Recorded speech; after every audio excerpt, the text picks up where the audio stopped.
Hello everyone. In today's video, I'll show you how to fix the error message that says your organization manages updates on this PC when you open Windows Health Check tool or try to open Windows Update or other settings.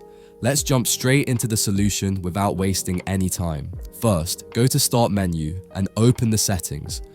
From the left sidebar, click on Accounts. Then scroll down and find Access Work and School. Click on it. Here, you'll see all the accounts connected to your computer. If you notice any work or school accounts linked to your system, make sure to disconnect them. You can find them under the Access Work or School section. Simply click on the account and select Disconnect. This step alone might fix the problem for many users.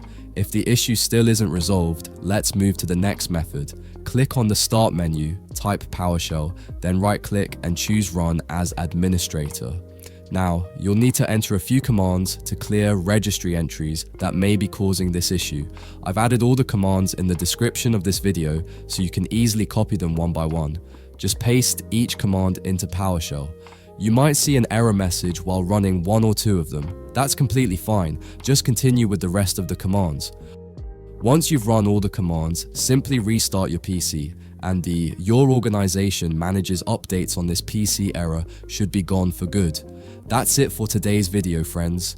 If this method helped you, please make sure to like this video, subscribe to the channel, and turn on the bell icon so you won't miss any future tech tutorials. Thanks for watching, and I'll see you in the next one.